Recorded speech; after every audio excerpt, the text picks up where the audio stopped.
Assalamualaikum warahmatullahi wabarakatuh.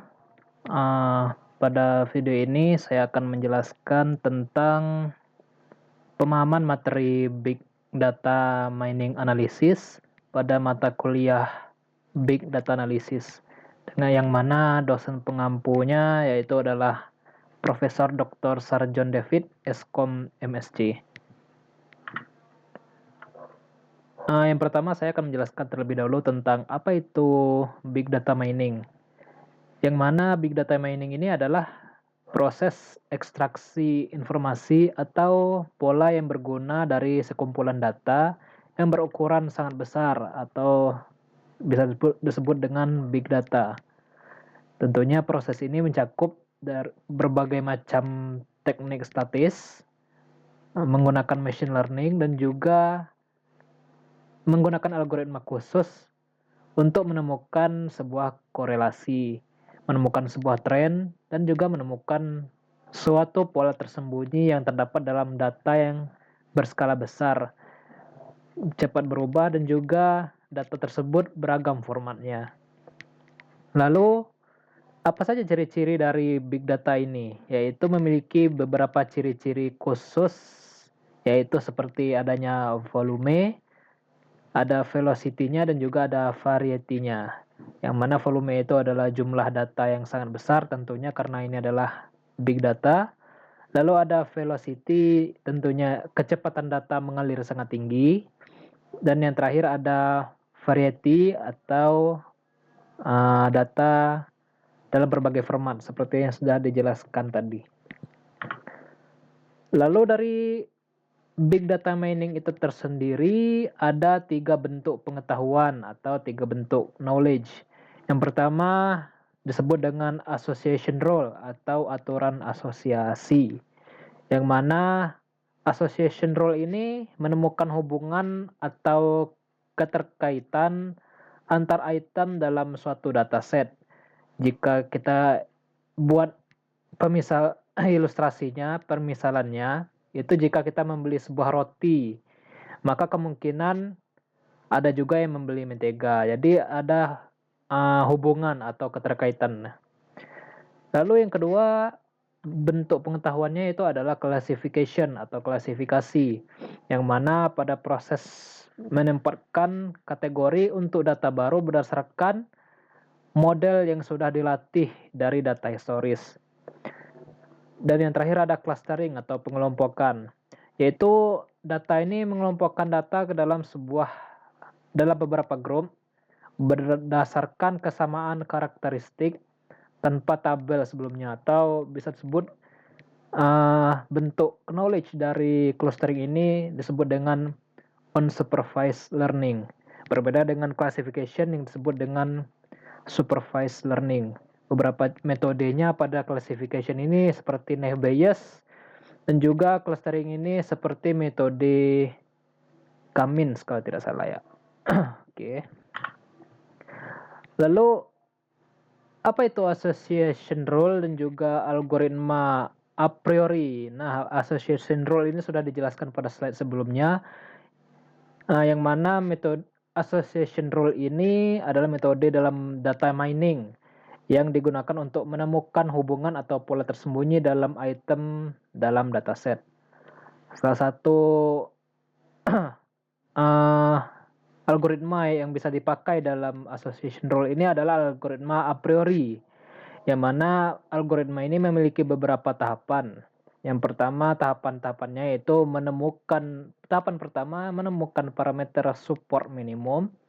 Lalu tahapan kedua itu mencari frequent item set atau kombinasi item yang sering muncul.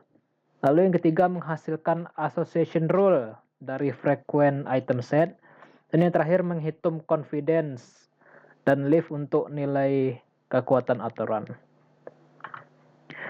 Nah, beberapa langkah-langkahnya sudah saya buat seperti ini dalam bentuk tabel. Yang mana langkah pertama yaitu menentukan nilai minimum support dan confidence. Kita misalkan ini saya sebenarnya supportnya 60 dan confidence 70. Nanti diharap diperbaiki. Supportnya 60, confidence-nya 70. Lalu yang kedua, menemukan frequent item set atau kombinasi item yang frekuensinya lebih dari minimum support. Lalu selanjutnya membuat kandidat item set dan kombinasi item. Lakukan iterasi dari item tunggal ke 2 item set, 3 item set, dan lain seterusnya. Lalu yang keempat, hitung support masing-masing kombinasi item. Jika supportnya lebih kecil dari minimum, maka dibuang tentunya, karena tidak memenuhi aturan dari algoritma a priori. Lalu kelima, buat aturan asosiasi atau rules dari item set yang memenuhi syarat. Dan yang terakhir, menghitung confidence dan leave. Hanya aturan yang memenuhi minimum confidence yang akan diambil. Contohnya bisa dilihat dari keranjang belanja pelanggan.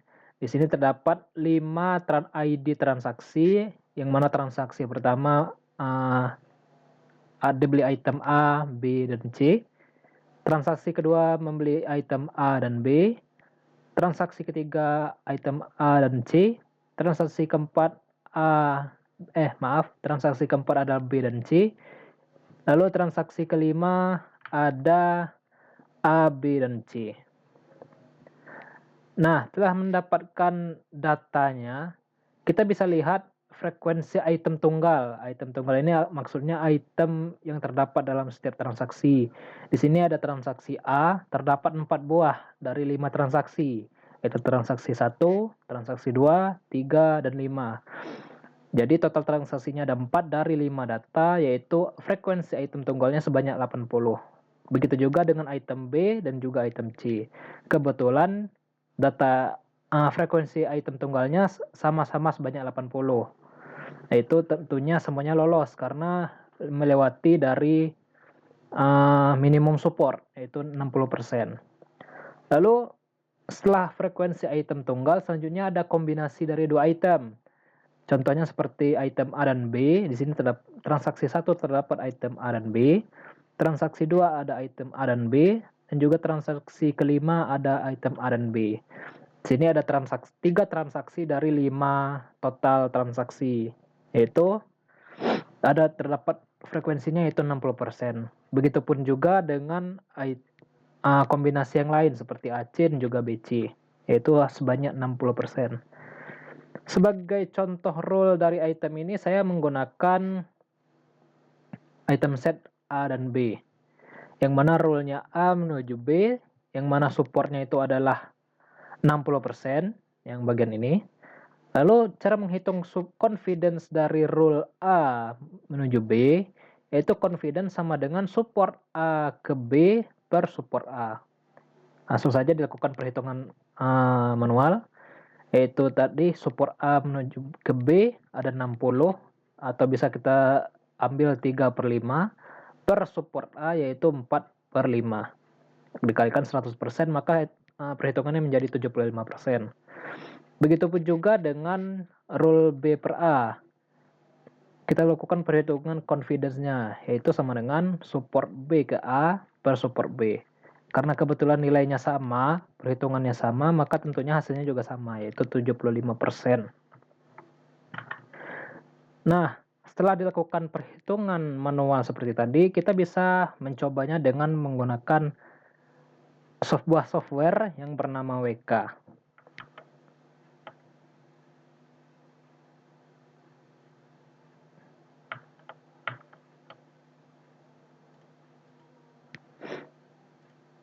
Nah, ini adalah sebuah software untuk melakukan simulasi dari algoritma a priori tadi. Kita bisa cek datanya terlebih dahulu dengan cara membuka menu tools ARFF viewer. Kita bisa ambil datanya. Di sini saya akan mengambil datanya, yaitu data berupa file CSV.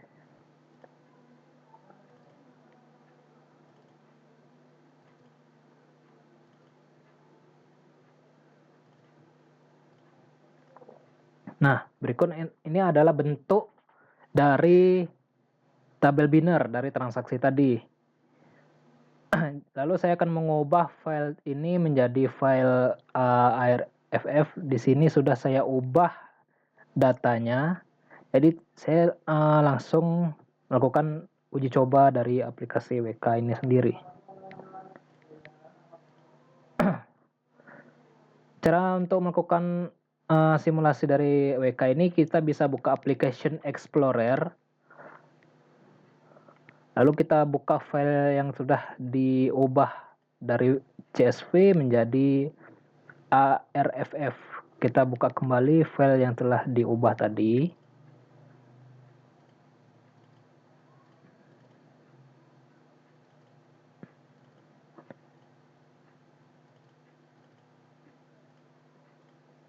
Nah, ini adalah bentuk data tadi yang telah kita convert menjadi file ARFF. Nah, bagaimana cara kita mengecek simulasi dengan menggunakan algoritma a priori? Kita bisa buka ke tab Associate. Ini langsung kita isi, yang mana pada file presentasi tadi nilai minimumnya ada 60 dan juga nilai confidence-nya 70.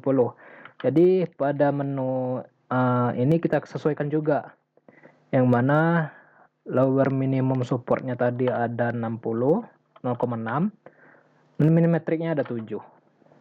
Oke, langsung kita start. Di sini saya memakai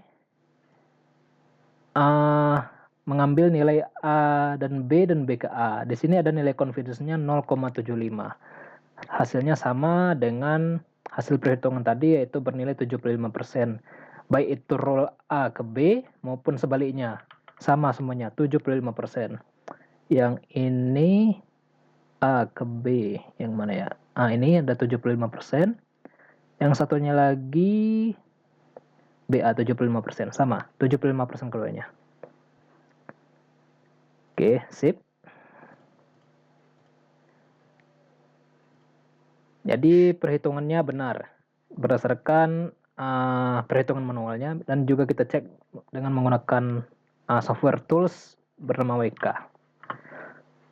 Nah, selanjutnya apa itu clustering dan juga bagaimana K-means ini bekerja. Nah, cluster ini sendiri seperti yang sudah dijelaskan sebelumnya, clustering ini adalah metode unsupervised learning, berbeda dengan metode supervised learning, yang mana metode ini mengelompokkan data menjadi beberapa cluster berdasarkan kemiripan dari fitur-fiturnya. Yang mana tahapan-tahapan dari algoritma K-means, salah satu algoritma clustering yaitu adalah K-means. Tahapan-tahapannya ini adalah: pertama, tentukan klasternya, jumlah klaster, lalu pilih titik K yang sebagai titik awal atau bisa disebut dengan centroid, lalu kelompokkan data ke centroid terdekat, hitung centroid baru berdasarkan rata-rata titik di setiap klaster, dan yang terakhir tentunya ulangi langkah sebelum-sebelumnya, langkah 3 dan 4, hingga tidak ada perubahan yang signifikan. Nah, di sini saya akan melakukan simulasi sederhana dengan menggunakan Excel ya. Nah, di sini sudah saya masukkan 12 data, 12 nama yang memiliki tabel nilai 1 sampai 8. Ini adalah data awalnya. Lalu pada langkah perhitungan angka dari K-means, kita tentukan terlebih dahulu titik awal. Titik awalnya di sini saya memakai titik awalnya data nomor 2 dan juga data nomor 5. Di sini sudah saya warna menjadi warna hijau agar lebih mudah terlihat. Lalu tahapan pertama yaitu kita menentukan jarak data terhadap klaster. Yang mana kita di sini sudah saya buat formulanya, SQRT. Ini artinya adalah akar. Akar dari titik pertama dikurang dengan data pertama pangkat 2 ditambah seterusnya sampai data ke-8, itu hasilnya adalah 10,44. Saya ulangi, akar dari titik pertama dikurangi data pertama pangkat 2 ditambah titik pertama dikurangi data pertama akar 2 sampai data ke-8. Hasilnya adalah 10/44. C1 klaster 1 ini artinya kita memakai data titik pertama. Begitu juga klaster 2, kita memakai titik awal keduanya. Di sini saya memakai data nomor 5. Klaster 1 memakai data nomor 2, klaster 2 memakai data nomor 5. Begitu dilakukan perhitungan sampai dia data ke-12. Dilakukan perhitungan jarak data terhadap klaster. Lalu setelah dilakukan perhitungan jarak terhadap klaster, kita bisa di sini saya buat formula selanjutnya, yaitu yang mana jika klaster 1 lebih kecil daripada klaster 2, maka saya akan beri angka 1. Jika kebalikannya, saya beri angka 0. Seperti itu. Jadi di sini kelompok datanya yang mana C1, C2, C1 dari data nomor 1 nomor 2 diberi 1 karena nilainya lebih kecil daripada C2, maka saya akan beri 1. Begitu juga sampai data ke-12. Pengelompokan data namanya. Selanjutnya, setelah data ini dikelompokkan, kita telah memisahkan mana yang besar, mana yang diberi angka 1, mana yang diberi angka 0 dari 12 data. Selanjutnya kita akan membuat klaster baru, yang mana di sini kan kita sudah melihat data keberapa saja yang bernilai klaster 1 dan data berapa saja yang bernilai klaster 2. Nah, di sini karena jumlah data dari klaster 1 ini ada 10 dan klaster 2 ini adalah 2, jadi dilakukan perhitungan. Di sini kebetulan data nomor 3 dan dengan data nomor 5 tidak bernilai 1, maka dilakukan perhitungan penjumlahan. Kita kembali ke data pertama. C1 ditambah C2, nilai 1 ditambah nilai 1 data 1 ditambah nilai 1 data kedua ditambah nilai 1 data keempat, karena nilai kelompok data tadi angka satunya berada di klaster 2, maka di skip, lanjut lompat ke data keempat. Data kelima bernilai klaster 2 berarti skip. Data ke-6 sampai data ke-12 dilakukan perhitungan penjumlahan biasa dibagikan dengan total dari jumlah klaster. Di sini jumlah klasternya ada 10, maka jumlahkan semuanya dibagikan dengan 10. Maka didapatkan hasil 78,5. Begitupun dengan klaster 2, karena nilainya cuma 2, berarti data nomor 3 dengan data nomor 5 ditambahkan, dibagikan dengan 2. Dilakukan perhitungan yang sama sampai data ke-8. Nah, setelah mendapatkan klaster yang baru, kita lakukan lagi jarak terhadap data klaster yang baru. Sama dengan tahapan yang perhitungan jarak terhadap klaster yang pertama, yang mana datanya perhitungannya sama, SQRT akar dari tadi, karena tadi memakai data nomor 2 dan nomor 5, karena telah dilakukan pencarian klaster baru, maka digunakan data klaster baru yang tadi. Seperti ini.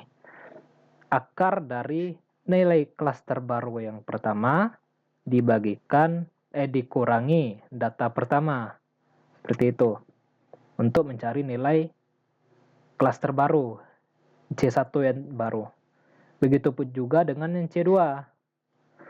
Klaster 2 dikurangi data pertama akar pangkat 2 ditambah klaster baru yang kedua dikurangi dengan data kedua pangkat 2 sampai seterusnya, sampai seluruh data yang terpakai. Setelah menghitung klaster yang baru, C1, C2 yang baru, didapatkan hasil pada tabel seperti ini. Lalu setelah mendapatkan klaster yang baru, selanjutnya kita kelompokkan lagi datanya. Kita cek lagi mana yang lebih kecil antara C1 dengan C2. Jika C1 lebih kecil daripada C2, maka diberi angka 1. Jika C1 lebih kecil daripada C2, beri angka 1. Jika C1 lebih besar daripada C2, maka diberi angka 0. C2-nya diberi angka 1. Begitupun seterusnya. Sama dengan tahapan pengelompokan data. Nah, dari data ini bisa kita lihat hasil akhirnya C1, yaitu data 1, 2, 4, 6, 7, sampai 12. Ini adalah bagian daripada klaster 1. Lalu untuk klaster 2, yaitu data nomor 3 dan juga data nomor 5. Seperti itu.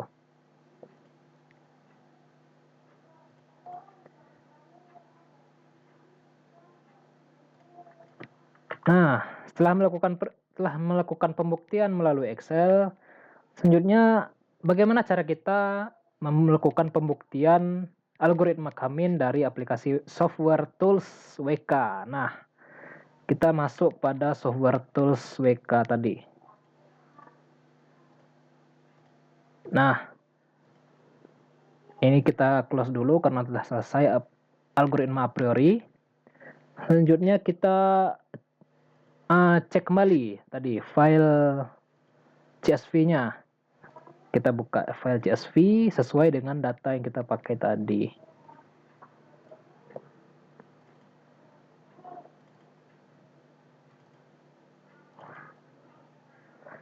Nah, di sini ada file CSV kasus Kamin. Saya telah memberikan nama filenya.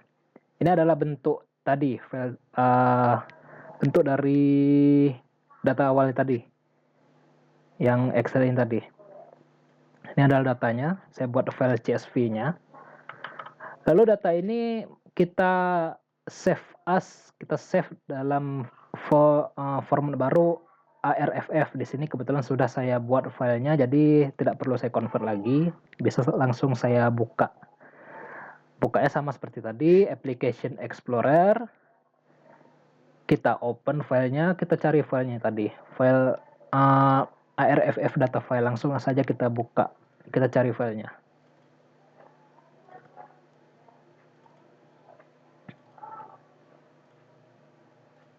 Nah, ini adalah tampilan dari setelah kita membuka file ARFF di WK Explorer.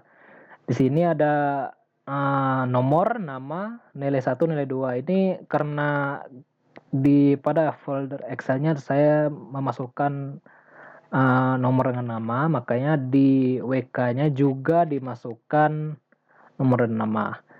Namun kita kan melakukan pembuktian dengan menggunakan nilai angkanya saja. Jadi kita hapus nomor dan namanya, kita remove. Nah, di sini hanya berisikan nilai 1, nilai 2 sampai nilai 8 sesuai dengan tabel kita. Nah, selanjutnya kita langsung ke bagian cluster. Kita pilih dulu, karena kita menggunakan algoritma Kamin, kita langsung pilih simple Kamin. Lalu ini langsung saja kita oke-kan. Kita start. Nah, di sini telah nampak hasil running dari cluster tadi, yang mana terdapat 12 data. Sini 12 data. Ini 12 data, yang mana cluster 1 C1-nya sebanyak 10 data. 10, 1, 2, 3, 4, 5, 6, 7, 8, 9, 10.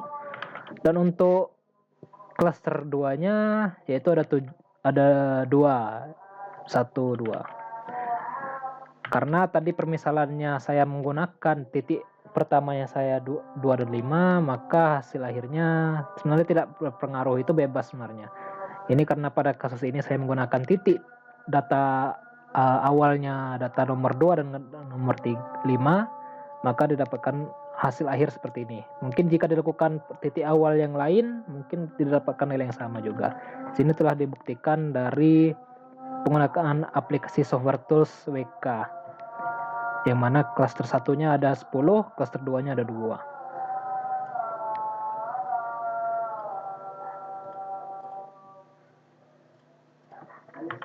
Baik, hanya itu saja penjelasan saya dalam video ini.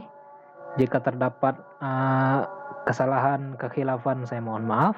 Saya akhiri dengan Assalamualaikum warahmatullahi wabarakatuh.